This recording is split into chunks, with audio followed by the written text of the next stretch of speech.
Cooper 451, cleared to runway 28, hold short expanded access, visibility 1 quarter mile. On November 24, 1971, the United States was preparing for Thanksgiving. Airports were busy, security was minimal, and commercial aviation was still wrapped in an illusion of safety and civility that would never exist again after this day. Amid the crowds at Portland International Airport, a middle-aged man purchased a one-way ticket to Seattle for Northwest Orient Airlines Flight 305. He paid cash. He gave the name Dan Cooper. He did not draw attention. He did not rush. He did not hesitate. He blended perfectly into the world around him. A man in a dark business suit, white shirt, black tie, and sunglasses, carrying a briefcase and projecting quiet confidence. No one suspected that this man was about to execute the most audacious hijacking in aviation history and vanish without a trace. From the moment Cooper boarded the Boeing 727, he behaved like a seasoned traveler.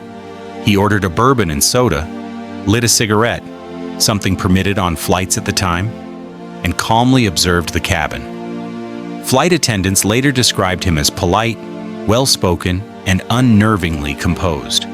There was no sign of nervousness, no agitation, no erratic behavior. This was not desperation. This was preparation. Every movement suggested that he had rehearsed this moment countless times in his mind.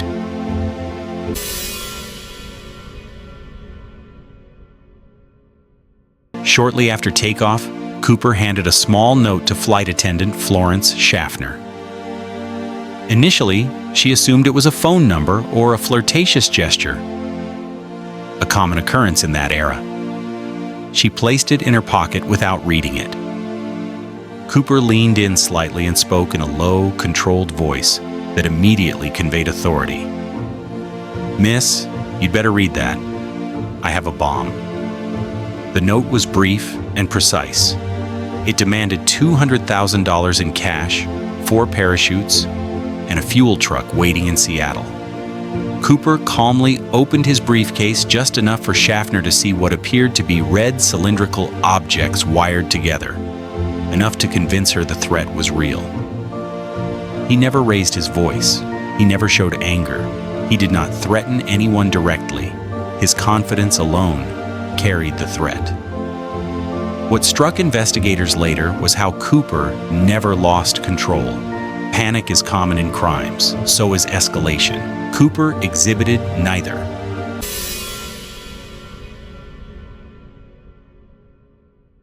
When Flight 305 landed at Seattle-Tacoma International Airport, law enforcement faced an unprecedented situation. Hijackings had occurred before, but never with such precision, such calm, and such an airtight plan. Authorities made the decision to comply fully. The ransom money, $200,000 in unmarked $20 bills, was delivered. The parachutes were secured.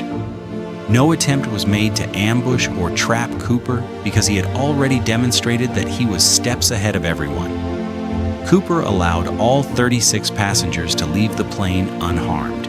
He thanked the flight attendants. He showed no malice. To many, this detail remains unsettling. The idea that a man committing a serious federal crime could also behave with courtesy and restraint. Only the flight crew remained on board. Cooper then issued his final instructions, detailed, technical, and unmistakably knowledgeable. He ordered the plane to fly toward Mexico City at 10,000 feet, with landing gear down, flaps set to 15 degrees, and a slow airspeed. These were not guesses. These were the commands of someone who understood aircraft mechanics.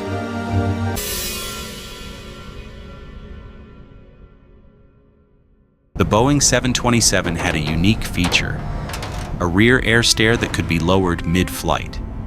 Very few passengers knew this. Fewer criminals would have known. Cooper did. As the plane flew through heavy rain, turbulence, and darkness, Cooper tied the ransom money to himself, secured one of the parachutes, and opened the rear stairs. Warning lights lit up in the cockpit. The crew pleaded with him to reconsider. Cooper ignored them. At approximately 8:13 p.m., somewhere over the rugged wilderness of Washington or Oregon, D.B. Cooper jumped into the void. No one saw him leave. No one heard a scream. The plane shuddered briefly, and then nothing.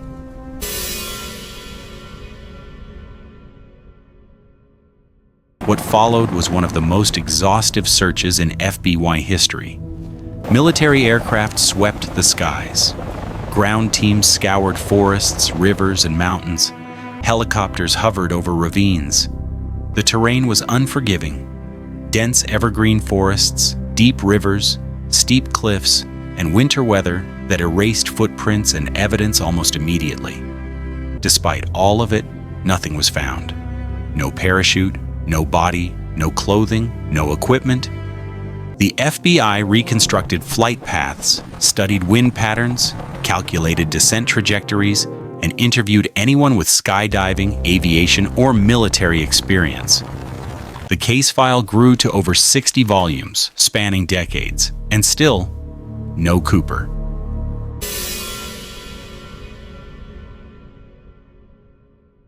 In 1980, nearly 9 years later, a young boy found bundles of deteriorated $20 bills buried along the Columbia River. Serial numbers confirmed they were part of Cooper's ransom. The discovery electrified investigators, but only $5,800 was recovered. The rest, $194,200, vanished. Did Cooper lose the money during the jump? Did it wash downstream over years? Or did he survive, taking the rest with him? The money raised more questions than it answered, deepening the mystery rather than solving it.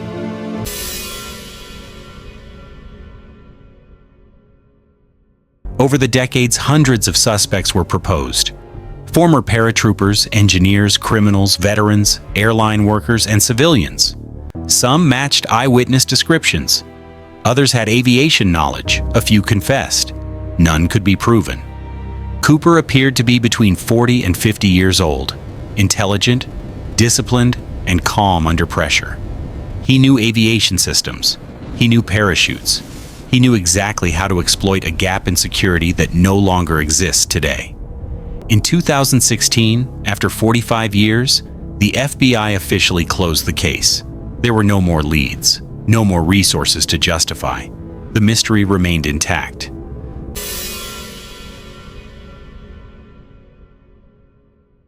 This is the question that defines the legend. Some experts insist Cooper could not have survived, citing freezing temperatures, dangerous terrain, and outdated parachute equipment. Others argue the opposite, that his planning was too precise, his confidence too absolute, for him to have jumped blindly. No remains have ever been found. No confirmed identity has ever surfaced, which leaves only one certainty: he was never caught.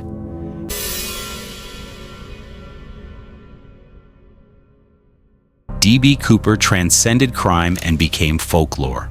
Books, films, songs, and theories turned him into a symbol of rebellion, intelligence, and defiance of authority. In a world increasingly monitored and controlled, Cooper represents something rare, a man who outsmarted the system and vanished completely.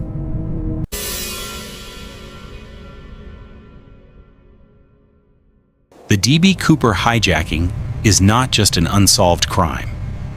It is a reminder that even in modern history, perfection is possible. A crime without violence. A hijacker who harmed no one. A disappearance that defied every rule. More than half a century later, the forests of the Pacific Northwest still guard their secret. Somewhere, in history, in anonymity, or in silence, lies the truth of D.B. Cooper. And maybe that's exactly how he planned it. If you want more deep, cinematic, true crime documentaries, unsolved mysteries, and stories that defy explanation, make sure to subscribe, like, and share. Because some legends aren't meant to be solved. They're meant to endure.